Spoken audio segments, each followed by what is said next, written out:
Honourable members, and I give the call to the member for North Sydney. Thank you, Deputy Speaker.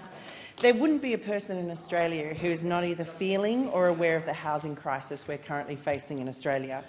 The lack of affordable housing for Australians, including in my own electorate of North Sydney, is an issue I've raised on several occasions now. The cost of living crunch and housing stress do not occur in a bubble. It finds its way into every aspect of our lives.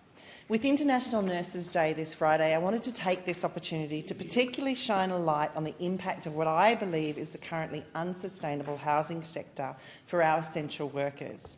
An already fatigued workforce, the truth is the healthcare workforce are now facing the brunt of the rising cost of living, and despite the verbal accolades from many, including our government, tangible and real assistance is coming far too slowly. In a recent meeting with representatives from the sector, including the New South Wales Nurses and Midwives Association, I was confronted with just how much housing unaffordability is affecting essential workers in my community. Midwives from a particular hospital within my electorate shared their concerns about no longer being able to provide a safe standard of care to patients because they are stretched beyond capacity. Worryingly, local nurses told me that they'd lost confidence in the standard of care being provided. At work, staff are often overextended with dangerous staff-to-patient ratios and continue to face the expectation that they will live within 30 minutes of their place of work. In an electorate like North Sydney, where the average weekly rent is more than the state average and more than half of mortgage holders are reporting that they are under mortgage stress, this is an increasingly untenable expectation. The expectation places even greater pressure on the household costs of our frontline workers.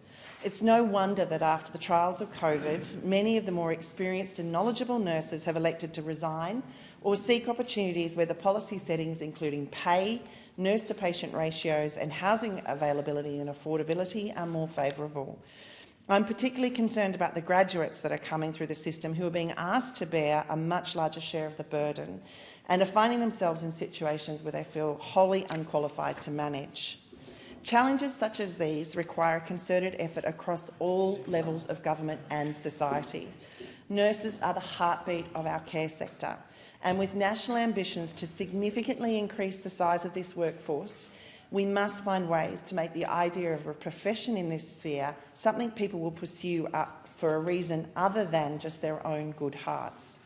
I therefore call on the government to seriously consider the impact of housing on our essential workers and to then work with myself, state government and local councils on initiatives to ensure affordable housing in my electorate is not just the stuff